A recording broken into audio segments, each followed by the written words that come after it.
그가 나간 후에 예수께서 이르시되 지금 인자가 영광을 받았고 하나님도 인자로 말미암아 영광을 받으셨도다.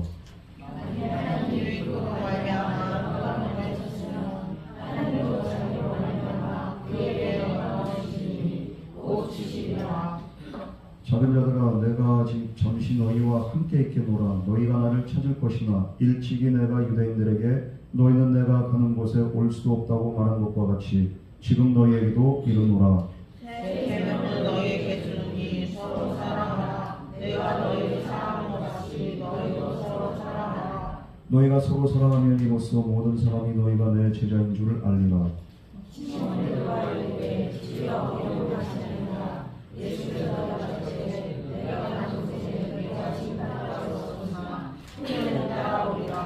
베드로가 이르되 주여 내가 지금은 어찌하여 따라갈 수 없나이까. 주를 위하여 내 목숨을 버리겠나이다. 예수께서 대답하시되 내가 너희를 내가 진실로 내게 이르노니 다 물기 전에 내가 세 번 나를 부인하리라. 아멘. 오늘은 말씀에 앞서서 특송이 있겠습니다. 오늘 이렇게 또 특별 찬양이 있으니까 예.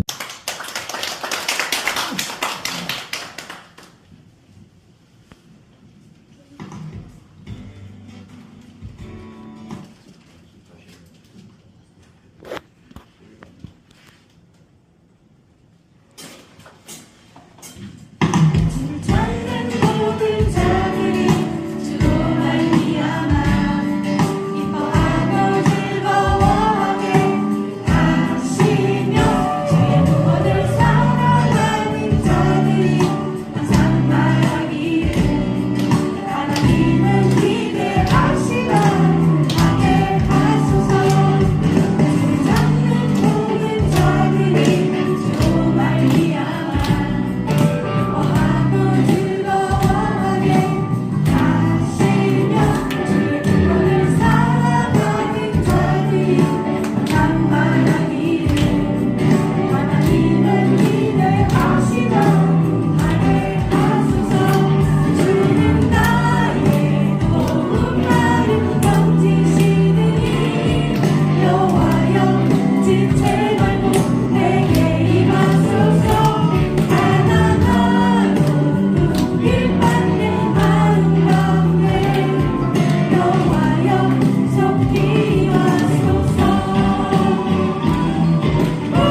예배를 가로막는 어둠의 권세들은 떠나가게 하시고 오직 주님의 성령만이 우리 가운데 임재하여 주시옵소서. 이 모든 말씀 거룩하신 예수님 이름으로 간절히 기도드렸습니다. 아멘.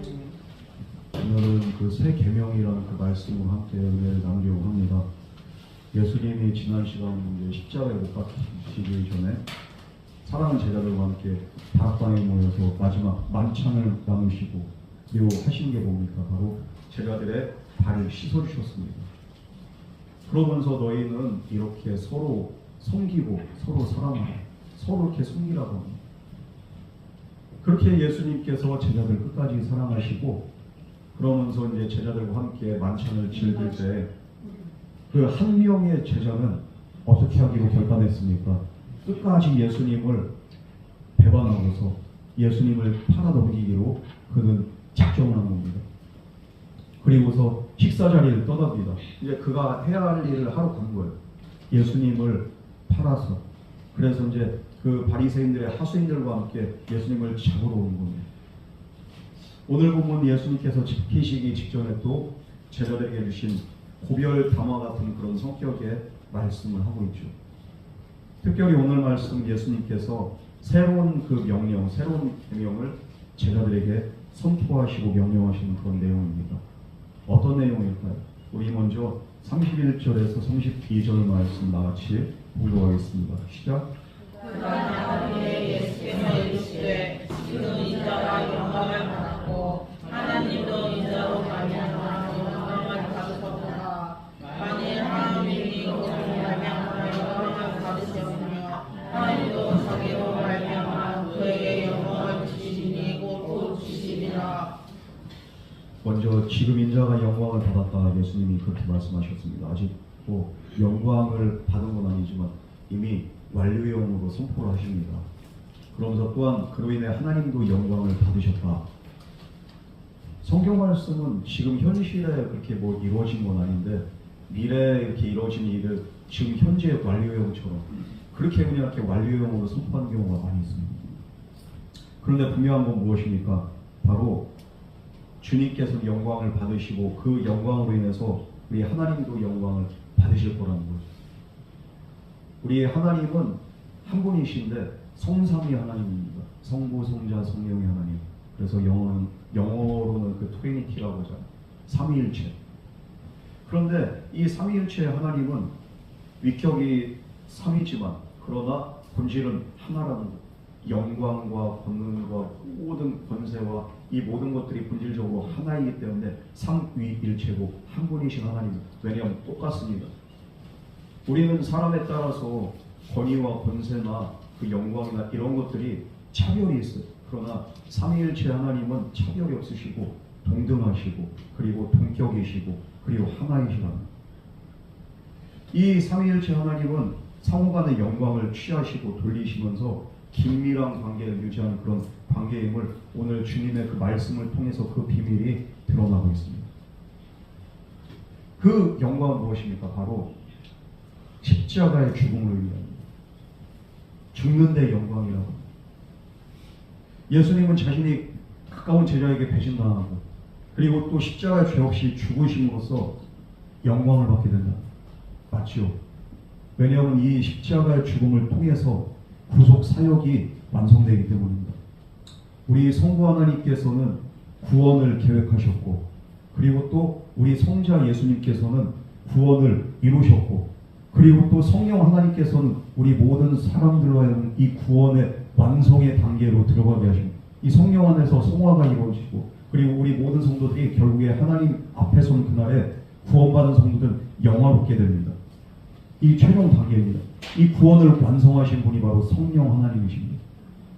그렇기 때문에 구원을 계획하신 분이 또 구원을 또 그렇게 행하신 분이 그리고 또 구원을 완성하신 분이 서로 영광을 받으셨다. 오늘 성경 말씀은 그렇게 말하고 있습니다. 정말 그렇습니다. 이 세상에 오직 예수밖에는 구원이 없고 다른 길이 없고 다른 이름이 없고 예수님이 십자가에 달려 죽으시고 부활하심으로 말미암아 구원의 역사가 온전히 이루어지는 겁니다. 그렇기 때문에 영광을 받게 되는 겁니다. 그래서 이 구원으로 말미암아 우리 하나님께서도 그 아들 예수에게 모든 이름 위에 뛰어난 이름을 주셨다고 했습니다. 천하 모든 만물이 그 이름 앞에 무릎 꿇게 했다고 했습니다. 그 영광은 바로 십자가를 통해서. 그래서 우리 예수님께서 말씀하신 거예요. 예수께서 이르시되 지금 인자가 영광을 받았고 하나님도 인자로 말미암아 영광을 받으셨도다. 이 놀라운 구원의 역사로 말미암아 예수님은 영광 받았다 미리 선포하시는 거예요. 예수님의 고난과 십자가 죽음, 이건 신기해요. 그런데 제자들은 그 스승님이신 예수님께서 왜 고통당하셔야 되는지, 왜 십자가에 달리시는지, 왜 돌아가셔야 되는지 이들은 알지 못합니다. 아무도 그 의미를 알지 못하고 예수님 홀로 이 고통과 외로움을 짊어지시고서 나가는 게 그게 바로 십자가. 이제 얼마 후 예수님이 십자가에서 돌아가셔야 됩니다. 그리고 제자들과 함께할 시간도 얼마 남지 않았음을 예수님은 알고 계십니다. 물론 예수님이 부활 이후에도 제자들을 만나시고, 하지만 지금 육신의 몸을 입고서 부활 이후에 그 몸이 아니라 육신의 몸을 입은 이제 마지막 시간을 제자들과 함께 보내고 있는 거예요. 그래서 이 밤이야말로 이제 마지막 시간입니다. 그런데 제자들은 몰라. 우리가 기회가 항상 있지 않습니다. 주님의 은혜, 주님의 역사, 우리가 항상 경험할 수 있는 게 아니에요. 어쩌면은 우리가 육신을 입고 있는 오늘 이 시간이 마지막일 수도 있고요. 그런데 사람들은 모른다는 거예요. 제자들은 몰랐어요. 만약에 그 시간이 마지막 시간이고 그 시간이 정말로 주님과의 그 의미 있는 마지막의 기회라고 생각한다면 제자들이 다른 때보다도 더 마음가짐이 달랐겠지요. 그들은 몰랐어요. 몰랐기 때문에 항상 주님이 함께 할 줄 알았어요. 그러니까 주님이 떠난다고 하니까 이건 무슨 말 같지도 않은 소리, 믿지를 않는 거예요. 여러분, 그래서 우리는 항상 말씀 안에 깨어있을 때 그 때를 알고, 그리고 또 그 때를 아는 사람들이 그 영혼의 때도 준비하고, 그리고 또 이 살아가는 날 동안에도 정말로 나에게 주어진 그 시간들, 기회들이 얼마나 소중한지를 알 수가 있어요. 우리의 때가 언제가 마지막일지 몰라요. 지금 제자들은 마지막에 주님과 함께한 이 시간을 그들은 모르고서 그냥 흘려보내고 있습니다. 우리는 그러므로 때를 기다리고, 그리고 그 때를 소중히 하면서 세월을 아낄 수 있는 그런 지혜가 필요합니다. 언제나 주님 안에서, 하나님의 은혜 안에서 하나님의 시간, 하나님의 때를 살아갈 수 있는 저와 여러분 되기를 주님의 이름으로 축원합니다. 우리 33절 말씀 다 같이 공부하겠습니다. 시작. 자녀들아, 내가 아직 다시 너희와 함께 있느니라. 너희가 나를 찾을 것이나 일찍이 내가 유대인에게 너희는 내가 단 곳에 올 수 없다고 말한 것 같이 지금 너희에게 오리라. 이 작은 자들아, 이렇게 이거로 번역된 헬라어는 이제 아이를 뜻한 그런 형태의 그런 이렇게 그 단어입니다. 오리식으로 이렇게 표현한다면 작은 자들은 그 위에 그 어른들이 아이들이나 사랑하는 자녀들 앞에 뭐라고 합니까? 얘들아 이러죠. 어떤 분들은 우리 쉐갱이들아, 아그들아, 얘들아. 이 전라도식으로는 아그들아 이러죠. 충청도식은 뭐라고 하는지 모르겠어요. 근데 옛날 우리 어르신들이 그러잖아요. 그 불러 모을 때 사랑하는 자녀들이나 사랑하는 밑에 정말로 그 소자들을 그 향해서 얘들아, 제자들을 위한 그 애정이 듬뿍 담겨 있어요. 예수님은 너무 사랑하는 거예요, 제자들. 그런데 그 사랑하는 제자들을 떠나야 됩니다. 우리 주님 마음도 편치가 않습니다. 이 주님께서 가시는 곳은 뭡니까? 유대인들도 제자들도 알 수 없는 그곳을 제자들을 이제는 남겨두고서 떠나야 된답니다. 이 주님의 그 이별은요, 누구도 대체할 수 없는 이별입니다. 왜냐하면 대속적인 그런 사역을, 십자가의 죽음을 위한 그런 이별이었기 때문이죠. 그리고 거룩하신 성부 하나님 곁으로 가시는 그런 이렇게 사역임을 의미하고 있습니다. 여러분, 주님께서는 그래서 너희는 내가 가는 곳을 올 수 없다. 이렇게 말한 것과 같이 지금 너희에게 안타까운 거예요. 주님이 정말로 애틋한 거예요. 우리 주님이 너무 안타깝고 애틋해서 지금 정말로 절절한 심정으로 얘들아 하면서 제자들에게 말씀을 하십니다. 우리 주님은 제자들 이렇게 사랑하셨듯이 오늘도 저와 여러분을 동일하게 사랑하신 줄 믿으시기 바랍니다. 오늘도 저와 여러분을 한 사람 한 사람을 사랑으로 부르셨어요. 주님께서 저와 여러분을 얘들아 아무개야 부르셨기 때문에 오늘 우리가 이 자리로 나오게 된 줄 믿으시기 바랍니다. 그냥 내 발로 나오는 게 아니에요. 주님의 사랑의 음성을 듣고서 우리의 영혼이 반응해서 오늘 우리가 주님 앞에 나왔고 주님을 나의 구주, 나의 예수님으로 우리가 고백할 수 있는 거, 이건 주님의 부름이 아니고는 이건 불가능해요. 먼저 주님의 콜링이 있었고 거기에 우리가 정말로 지속적인 부르심에 반응을 해서 우리가 이 자리로 나옵니다. 그 사랑의 음성. 지금 그런데 이 사랑의 음성을 들을 시간이 이제 얼마 없어요. 제자들 34절 말씀 우리 다 같이 공부하겠습니다. 시작. 새 계명은 너희에게 주노니 서로 사랑하라. 내가 너희를 사랑한 것 같이 너희도 서로 사랑하라. 예수님이 떠나시기 전에 이제는 마지막으로 하신 말씀, 이게 바로 새 계명을 말씀하십니다. 진짜 이 제자들, 내가 이 제자들 떠나고 난 다음에 얘네들이 어떻게 살지 알아. 얘네들이 삶이 얼마나 망가질 줄 알아. 얘들의 그냥 신념이나 지난날의 그 모든 그렇게 노력이 숲으로 돌아갈 줄도 알고 있어요. 그럼에도 불구하고 예수님은 사랑하면서 그러면서 그들을 또 아끼면서 그들에게 마지막으로 그 새 계명을 말씀하십니다. 이 새 계명, 이 새 계명이란 표현을 통해서 제자들에게 주신 계명은 제자들이 이전에 경험해 보지 못한 그런 놀라운 하나님의 말씀, 하나님의 계명이란 뜻이죠. 그런데 이 새 계명의 내용이 뭡니까? 사랑하라는 거죠. 사랑. 사랑을 하는 가르침, 이거 새롭지 않습니다.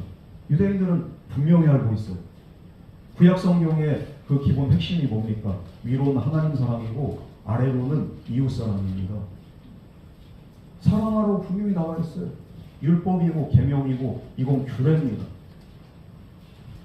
그래서 고아나 과부를 어떻게 사랑할지, 이웃을 어떻게 사랑할지, 그리고 또 어떻게 또 빚진 자들을 탕감해 줄지, 그런 규례들이 다 있어요. 구약 정신은 진짜 한마디로 말하면 사랑이죠. 그런데 예수님은 이미 구약에서 말씀하신 사랑인데 새 계명을 너희에게 준다고 하면서 또 사랑하라고 말씀하십니다. 예수님이 왜 그러면은 이렇게 말씀하셨을까요? 사랑하는데 어떻게 사랑하라? 서로 사랑하라. 일방적인 사랑하지 말라는 거죠. 일방적인 사랑은 사랑이 아니에요. 그냥 관용이고 친절이죠. 그런데 서로 사랑하라는 거예요. 그러면서 여기에 무엇이 어떤 단서가 붙습니까? 바로 내가 너희를 사랑한 것과 같이 너희도 서로 사랑하라.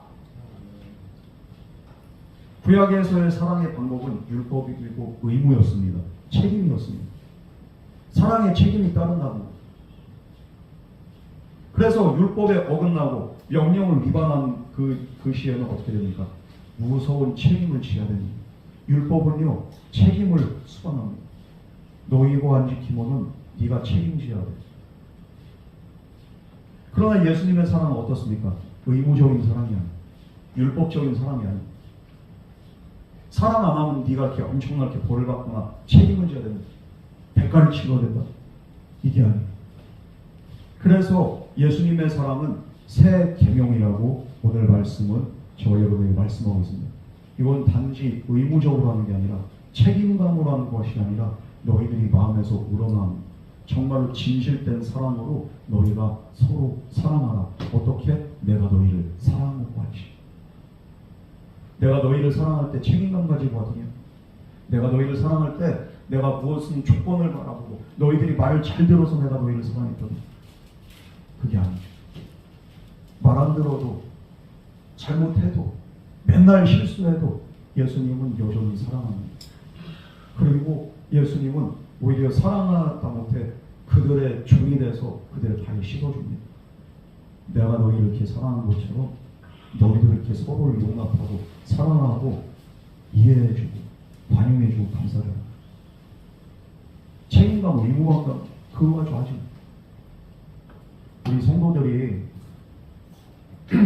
신앙생활 할 때 처음에는 진짜 마음에서 우러나서 열심히 헌신하고 봉사하고 예배생활 합니다.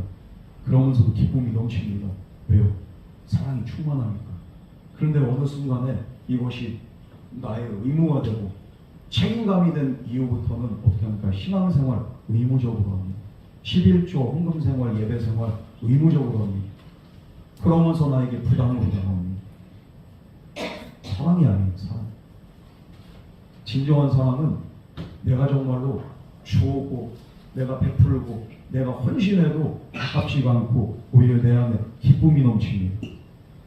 예수님이 원하는 그런 사랑은 책임과 의무가 아닌 바로 이런 사랑, 진실된 사랑을 우리에게 원하고 있습니다.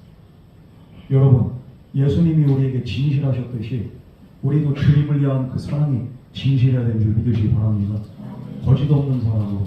그래서 주님을 사랑하는 그 사랑으로 우린 또 서로 사랑해야 됩니다. 왜? 예수님의 진실한 사랑을 깨달은 자만이 그런 사랑으로 우리가 살 수가 있기 때문입니다.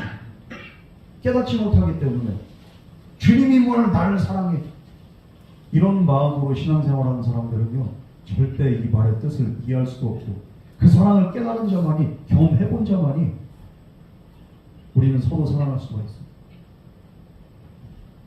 그래서 예수님의 사랑법은 무엇입니까? 의무적이나 율법적이지 않고 솔선수범한 그런 사랑으로 예수님은 사랑을 하시는 거예요. 예수님이 입으로만 니들 서로 사랑해라 이렇게 한 게 아니죠.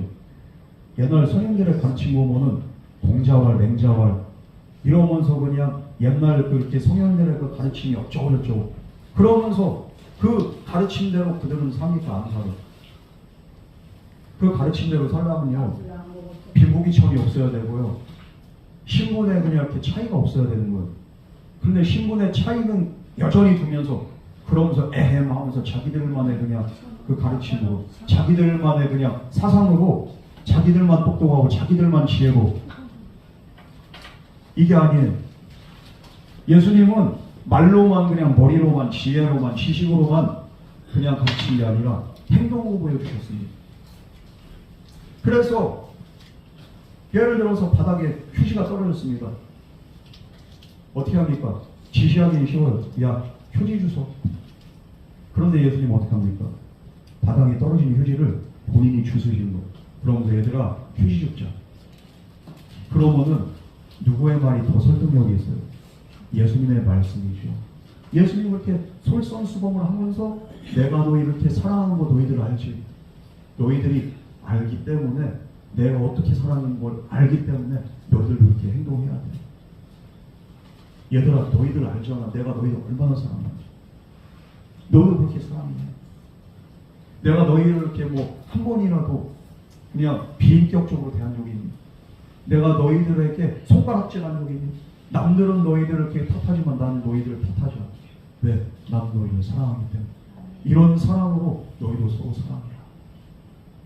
예수님 그걸 말씀하십니다. 그래서 바울은 로마서 5장 8절 말씀에서 예수님의 이런 사랑에 대해서 어떻게까지 표현합니까? 이렇게 해서 우리가 아직 죄인 되었을 때에 그리스도께서 우리를 위하여 죽으심으로 하나님께서 우리에 대한 자기의 사랑을 확증하셨느니라. 내가 아직 죄인 되었을 때, 자격 없을 때 주님이 나를 부르시고 나를 사랑하셨다는 거예요. 그리고 사랑하셨을 뿐만 아니라 나를 위해서 죽으셨다는 거예요. 내가 뭐라고? 우리가 뭐라고? 하나님과 나 사이에 그리고 주님과 나 사이 1대1의 관계로 한번 생각해보라. 우리가 뭔데 왜 주님이 나 때문에 죽으시냐고. 사랑합니다. 여러분 그러므로 예수님의 사랑을 한마디로 말한다면 뭐라고 말할 수 있습니까? 십자가라고 말할 수 있습니다. 그게 바로 예수님의 사랑. 십자가 이건 철혈한 사랑이고 죽음과 눈물과 아픔과 그 고독과 이 모든 것들을 불사할 정도로 우리를 사랑하는 그런 사랑의 고백이 바로 십자가예요. 여러분 그래서 우리가 경험해 본 적도 가져본 적도 없는 사랑을 예수님은 십자가를 통해서 우리에게 보여주신 줄 믿으시기 바랍니다. 우리가 예수님을 따르는 건 그래서 무엇이 예수님을 따르는 겁니다. 이 사랑을 경험하고 이 사랑을 깨닫고 이제는 나도 주님처럼 살아가는 게 그게 바로 예수님을 따르는 삶이고 그게 바로 제자의 삶입니다. 예수님을 모범으로 사는 것. 예수님의 모범을 통해서 우리도 예수님처럼 살아가는 것. 예수님처럼 사랑하는 것. 예수님처럼 용서하는 것. 주님이 보여주신 섬김과 희생을 따라서 우리가 서로 사랑하는 거예요. 그게 바로 우리 성도의 삶이라는 거예요. 세 계명은 무엇입니까? 우리 신앙 공동체를 먼저 이룬 구성원들, 우리 구성원들 간에도 서로 사랑이 있어야죠. 네 편 내 편이 아니라 누구 편이 아니라 서로 사랑하고 헌신적인 사랑을 요구합니다. 먼저 교회 안에서. 그리고 교회가 이렇게 하나가 될 때 교회 밖에서도 이제는 또 다른 공동체, 또 다른 소그룹을 이루면서 그런 사랑을 실천하면서 살아가는 직장에서 아니면 가정에서 아니면은 우리가 인간관계 속에서 먼저 교회 안에서 하나가 안 되면은 밖에서는 절대로 이것이 일어날 수가 없습니다. 여러분 오늘 이 예수님 말씀을 기억하면서 먼저는 우리 교회가 먼저 서로 사랑할 수 있는 우리 옥돌교회가 되기를 주님의 이름으로 축원합니다. 목사가 양들과의 그런 그 사랑의 교제가 있고 양들은 또 이렇게 서로 우리 이렇게 목자들과 우리 소그룹 리더들과 우리 직분자들과 그리고 또 우리 이렇게 믿음의 동역자들과 서로가 사랑할 수 있다면 우리 옥돌교회 문제 없습니다. 교회가 크고 작은 게 문제가 아닙니다. 사랑이 있냐 없느냐 이게 문제입니다. 오늘날 왜 교회들이 분열하고 왜 교회들이 인원수가 줄어들고 왜 교회들이 많이 많습니까? 사랑이 없어서. 먼저는 예수님이 나를 얼마나 사랑했는지 그 사랑이 정말 얼마나 놀라운 사랑인지를 깨닫는다면요 나하고 안 맞는 그 성도들이 있을 수 있겠지만 그 사람에 대해서 내가 이해가 안 돼도 사랑할 수 있어요. 예수님도 말도 안 되게 나 같은 죄인을 사랑하셨는데 그 사랑이 내 안에 있으면 나는 사랑할 수 있어요. 제가 충청도 말 중에서 야, 진짜 충청도 분들이 화가 난지 안 난지 진짜 모를 때가 있어요. 요즘에야 그냥 이렇게 자기 표현 확실하지만 돌려서 얘기하잖아요. 충청도 스타일. 얘기를 그냥 직설적으로 안 해요. 얼마나 답답한지 몰라요. 한옥 가다가 그냥 이렇게 해가지고 이건 이렇게 합니다. 알았슈. 이렇게 그러면 이렇게 알았다고 하면 일반적으로 보니까 알아들었다. 그러면 그렇게 하겠다. 이렇게 해주세요. 이렇게 합시다. 알았슈. 알았다고 하는 건 이렇게 제가 볼 때는 동의해요. 그런데 안 돼 있어 이게. 아니 왜 이렇게 안 돼 있어 이게. 야 한다고 했슈. 한다고 안 했다는 거 알아들었다는 것이 그게 동의한단 말이야. 상대방한테 직설적으로 이렇게 그게 간접적으로 그냥 이렇게 거절하지도 못하고 끊지도 못하고 그러니까 그냥 알았다고 대충 드리는 거죠. 확실한 게 좋은데 좀 답답하죠. 한장 어떨 때는 말을 그냥 이렇게 빙빙 왜 자꾸만 이렇게 배가 고프냐 목이 마르냐 왜 나한테 물어봐. 아유 목마르지 않아요? 아니 괜찮은데요? 배 안 고파요? 아 괜찮은데 나한테 아침 먹은 지 얼마 안 돼가지고 배 안 고파요. 아 배 안 고파요? 밥 먹자는 얘기를 그냥 이렇게 돌려가면서 배고프다니 목 안 말라요? 아 괜찮은데요? 괜찮아. 이 사람은 이렇게 이 사람대로 답답하고 나는 왜 자꾸만 했던 말 똑같이 빙빙 돌려. 이게 사람 환장하는 거. 이게 표현의 차이가 극명하게 이렇게 그냥 이렇게 나타나는데 다르잖아요. 다르면 속 터지잖아요. 어쩔 때는. 그럼 더 진짜 이렇게 못 알아들을 때가 언제냐면은 충청도 분들이 진짜 화났을 때 하시는 말들 중에 하나 진짜 이해가 안 되네. 진짜 열받은 거예요. 이게 아무 때나 나온 그 사투리가 아니더라고. 나 진짜 이해할 수가 없네. 이건 진짜 열받아. 겉으로 볼 때는 별로 영 안 받은 것 같아. 그런데 이 사람 진짜 열받았어. 이런 말이 나오면 끝난 거래요. 나중에 알았어. 이게 이런 식으로 하면서 그냥 이렇게 사람들이 이렇게 다른 거를 인정하고 받아들이기까지 저도 이렇게 시간이 좀 이렇게 오래 걸렸는데, 제가 여러 지역에 살아봤어요. 포항에도 살아보고 서울에도 살아보고 각 지역마다 사람들의 특색이 달라. 그 사람들마다 이렇게 장점이 있고 단점이 이렇게 다 보여요. 그런데 정말로 나하고 안 맞는 그런 부분들도 분명히 있습니다. 왜 저 사람은 저렇게 할까? 왜 저 사람은 저렇게 돌려서 말할까? 왜 저 사람은 너무 직설적일까? 왜 저 사람은 저렇게 그냥 이렇게 너무 자기 감정에 솔직할까? 이런 걸 보면 진짜 이렇게 저도 참 이렇게 이해가 안 되고 용납이 안 되고 그럴 때가 있습니다. 그런데 오늘 말씀에서는 뭐라고 합니까? 너희가 서로 사랑하라. 너희가 이해가 안 된다 할지라도, 너희와 다르다 할지라도, 너희와 그 사람이 정말 생각이 완전히 극과 극이라 할지라도 너희는 서로를 존중하고 인정하고 사랑해. 우리는 다르기 때문에 사랑이 안 되는 거예요. 나랑 비슷하고 나랑 그냥 잘 맞는 사람만 사랑합니다. 그래서 교회 안에서도 얘기가 통하고 잘 맞는 사람들하고 이렇게 끼리끼리 그룹이 형성이 됩니다. 다른 사람들은 이렇게 좀 이렇게 안 맞아. 이해가 안 돼. 뭔가 틀려. 불편해. 어울리기가 힘들어. 이거 사랑이 아니죠. 우리 예수님께서는 정말로 너희가 이렇게 세계명 서로 사랑하는 것을 통해서 어떻게 하냐, 바로 세상에도 이 사랑이 드러나. 그러면서 세상 사람들도 교회가 정말로 하나님의 살아계신 아름다운 공동체임을 깨닫게 된다. 이것을 말씀하십니다. 35절 말씀 우리 다 같이 공부하겠습니다. 시작. 너희가 서로 사랑하면 이로써 모든 사람이 너희가 내 제자인 줄 알리라. 이렇게 너희가 서로 사랑할 때 사랑이 어떻게 됩니까? 모든 사람들 앞에, 세상 사람들 앞에 드러나고 공개해야 된다. 우리가 사랑을 그냥 속으로만 하면 그게 사랑인지 어떻게 아닌지 어떻게 알아, 그죠? 사랑은 어떻게 해야 됩니까? 드러나야 되는 거예요. 그래야지 상대방도 알고 상대방도 그 사랑을 깨닫고, 이 사람이 나를 얼마나 사랑하는지 깨닫고 나도 그 사람을 존중하고 사랑하게 되죠. 말로는 사랑 누가 못해요? 어떤 분들은 그래요. 충청도니까 아유 그냥 답답해 보시오.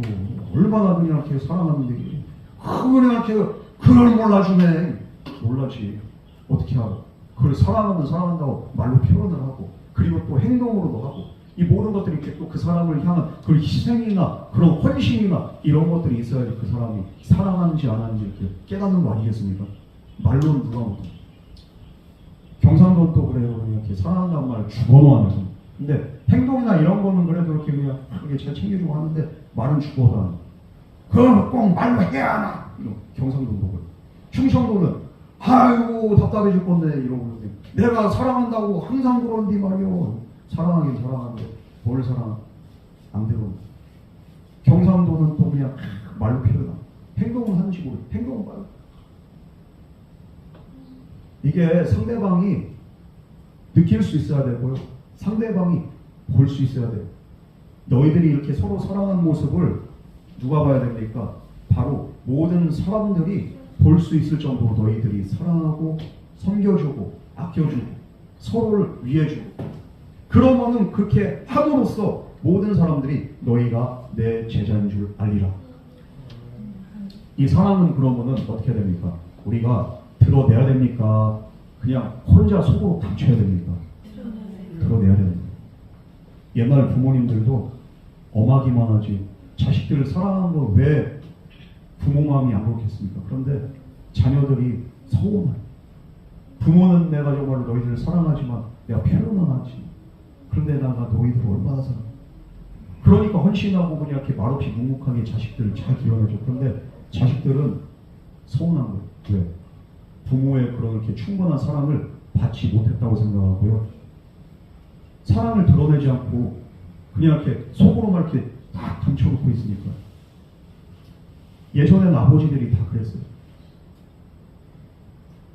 그런데 오늘 우리는 성도들은 적어도 믿음의 부모들과 마찬가지.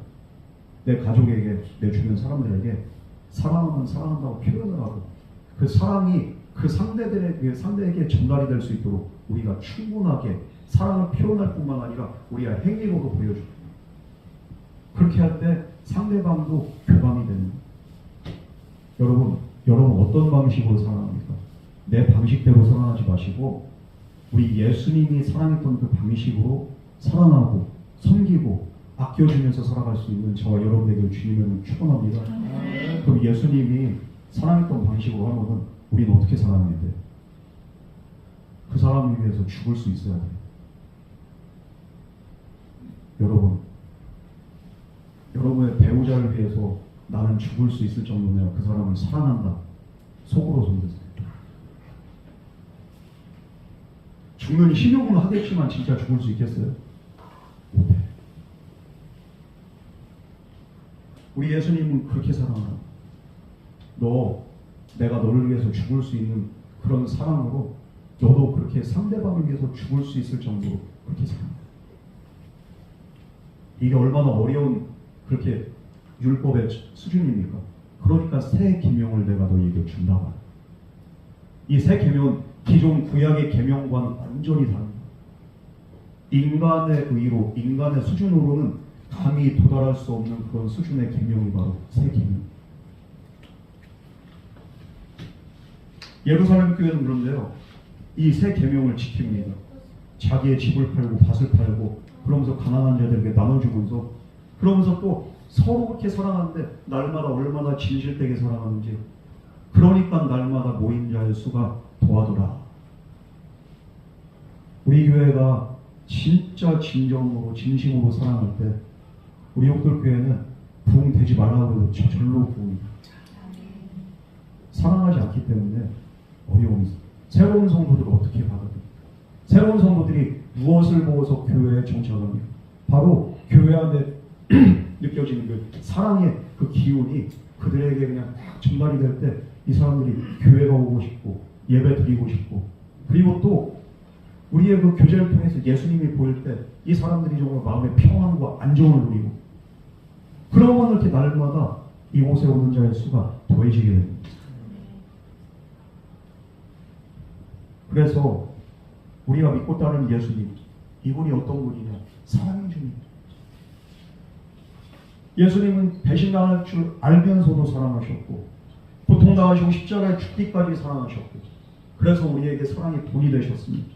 그러므로 우리도 그런 사명, 이 세상 살아가는 동안에 우리가 해야 될 사명은 바로 이거밖에 없다. 예전에 유기성 목사님이 목회를 열심히 하다 번아웃이 됐어요. 이거 계속 할 자신이 없는 거예요. 너무 힘들어. 이제 이렇게 교회 그 빛도 있지요. 성도들 이렇게 교회 분위기도 뒤숭 그런 상태에서 이렇게 부임을 했으니까 교회가 부도단기 일보 직전에 거리를 간 거예요. 얼마나 힘들어요. 그런데 그 목사님의 그 심정을 아는 사람들이 아무도 없고 누구에게도 심정으로 토할 수가 없는. 그때 어떻게 합니까? 주님께 기도하면서 그냥 이렇게 맡기는 것밖에 없어요. 주님 어떻게 됩니까? 그런데 어느 날 주님으로부터 이렇게 정말 놀라운 은혜를 그냥 기름 부음을 그렇게 받게 되는 거죠.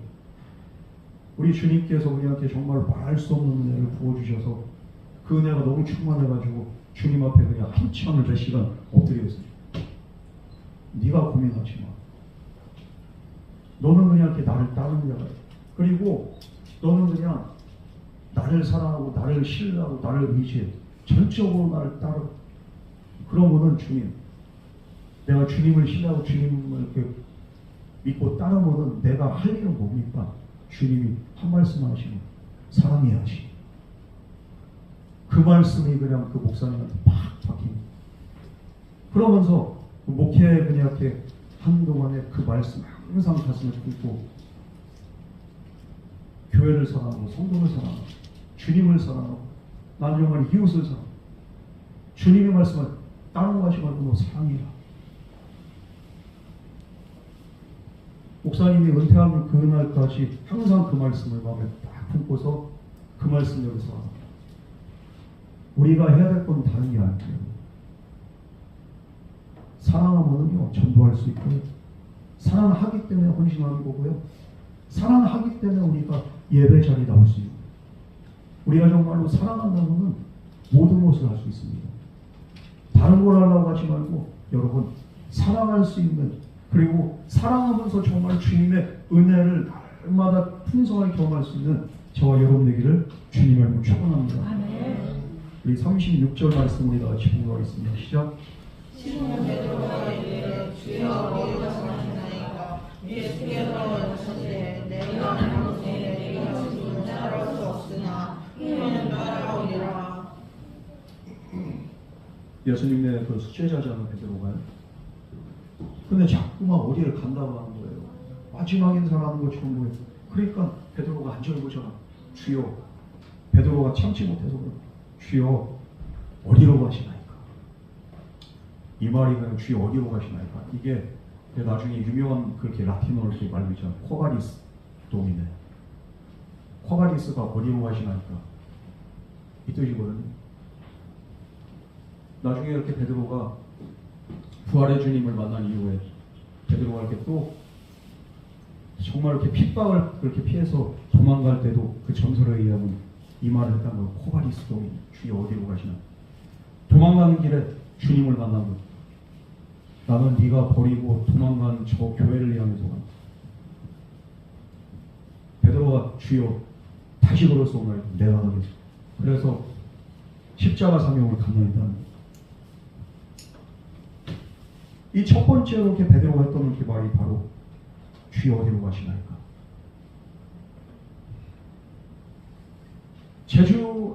제자들 떠나고 예수님이 자꾸만 이별을 준비하고 암시한 그 얘기를 이해가 안 됩니다. 왜 우리는 못 갑니까? 왜 주님 혼자 가십니까? 왜 혼자 하려고 합니까? 왜 안 됩니까 우리는? 그러면서 한결은 합니다.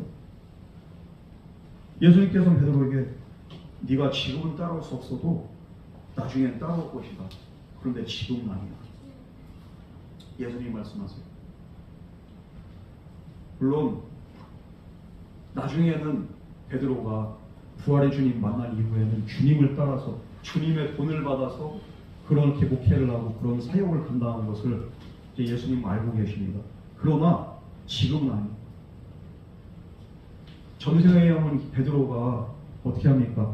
예수님 말씀처럼 나중에는 이제 예수님을 따라서 가는 뿐만 아니라 나는 우리 예수님처럼 똑바로 십자가에 달려서 죽을 자격이 없다.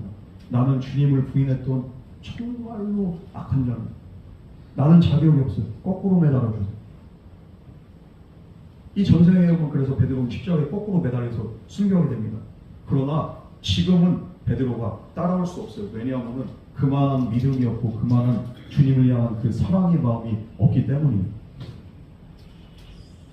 그래서 주님이 지금 넌 나를 따라올 수 없다. 그런데 베드로 끝까지 고집을 부립니다. 37절 말씀 우리 같이 공부하겠습니다. 시작.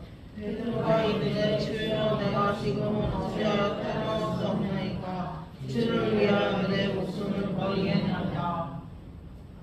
예수님은 제자들 중 한 사람이 나를 정말 팔아넘길 것이다, 배신할 것이다 말씀하셨고 지금도 이제 나는 지금 잠깐 너희들 떠나야 된다 이 말씀을 하십니다. 이 베드로는 근데 예수님을 그렇게 말씀을 딱 듣는 순간 얼마나 서운한지 몰라요. 주님, 우리가 주님한테 그거밖에 안 됩니까?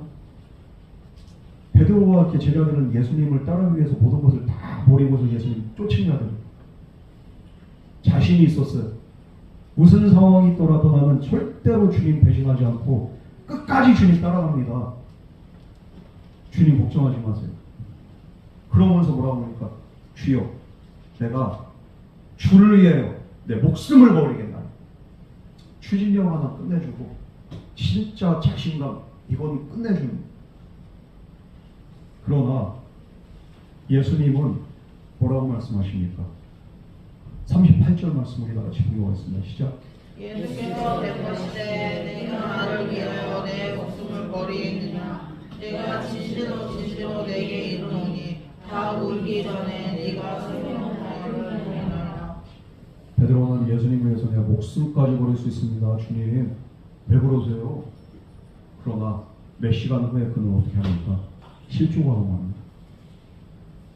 예수님 말씀대로 내가 닭이 울기 전에 3번 나를 부인하리라. 나를 위해서, 네가 나를 위해서 목숨을 바친다고? 너는 나를 배신할 거야. 자신을 너무 신뢰하는 겁니다. 나는 절대적으로 주님 그렇게 말씀하셔도 나는 절대 주님 따르고 주를 위해서 목숨까지 겁니다. 그런 말씀하지 마세요. 신앙생활 너무 자신에 대한 맹심 있고 과신 있는 사람들이 넘어집니다. 우리는 다 실수할 수 있고요. 우리는 다 연약하고 우리는 그래서 하나님의 은혜가 날마다 필요합니다. 아멘. 고린도전서 10장 12절 말씀에는 뭐라고 합니까? 선줄로 생각한 자는 넘어질까 조심하라. 내가 믿음이 이렇게 그냥 그래도 대단하다고 생각하고 내가 그래도 이렇게 이 정도로 기도하고 내가 이 정도로 신앙생활하는데 나 정도만 돼도 이런 사람들이 넘어집니다. 베드로는 그래도 제자들 중에서 내가 이렇게 믿음이 제일 좋고 제자들 중에서 나만큼 예수님 사랑하는 사람 없다고 그 사람은 확신했습니다. 그랬던 베드로가 3번이나 예수님을 부인.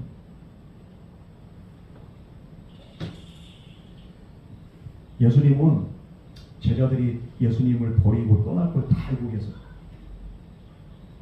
그리고 베드로가 3번 부인할 것도 이미 알고 계세요. 그러나 예수님은 어떻게 합니까? 끝까지 제자들을 사랑하셨습니다. 그리고 십자가를 지기 전에 자신의 제자들 향해서 마지막 유언과 같이 이렇게 말씀하시는 거예요. 새 계명을 너희에게 주노니 서로 사랑하라. 내가 너희를 사랑한 것 같이 너희도 서로 사랑하라. 예수님 모든 것을 아시면서도 끝까지 사랑합니다. 그러면서 우리에게 말씀합니다. 너희도 사랑하라. 말로만 사랑한다고 하지 말고 베드로는 지금 말로만 사랑하는 거지 지금 뭐 이렇게 진짜 사랑하는 거 아니죠. 예수님. 여러분 우린 예수님의 제자입니다. 예수님께서 우리에게 주신 계명이 바로 서로 사랑하는 겁니다. 어떻게 사랑합니까? 내가 너희를 사랑한 것 같이. 배신당할 것 같아도 손해볼 것 같아도 때로는 심지어 내가 버림받는다 할지라도 끝까지 사랑하는 겁니다.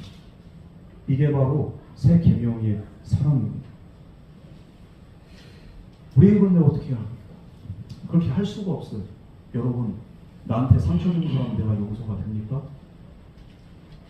나를 배신한 사람, 나를 뒤통수 친 사람 그게 용서가 됩니까? 뒤에서 나에 대해서 이렇게 험담하는 사람 용서가 됩니까? 오랜 시간 나에 대한 가스라이팅을 하면서 나를 지속적으로 정서적 우위에서 그냥 나를 압박했던 그 사람 용서가 됩니까? 나에게 정말 씻을 수 없는 그 상처를 줬던 그 사람들 용서가 됩니까? 안 돼요. 못해요. 오랜 시간이 지나도 그 흔적이 여전히 남아있어요. 쓴뿌리가 있고요. 그 흉터가 있어요. 우리 안에. 우리가 하려고 해서 되는 게 아니에요. 그럼 어떻게 됩니까? 주님과 동행하는 삶을 살 수밖에 없어요. 무엇입니까? 정말로 내가 주님과 함께 하면서 주님 말하면서 주님 말씀 묵상하고 주님 말씀 듣고 그러면서 주님 그렇게 임재하신 예배 생활 열심히 하면서 내가 최선을 다해서 먼저 주님을 사랑하는 삶을 통해서 주님과 내가 하나가 되는 거예요. 주님이 내 삶의 일부가 되고 나도 주님의 일부가 되고 정말 온전히 하나가 될 때 그때 비로소 내 안에서 주님을 닮은 성품이 인격이 나오게 됩니다. 여러분 주님의 말씀을 우리가 얼마나 붙잡고 묵상하면서 살아가고 있습니까? 지금 이제 막바지죠. 정교인 성경이 또 말씀을 얼마나 사모하고 얼마나 붙잡고 있어요. 여러분 그리고 주님을 사랑하는 마음으로 우리가 어떻게 예배드리고 있습니까? 예배 그냥 이렇게 예배 드리고 와요. 교회 오는 겁니다.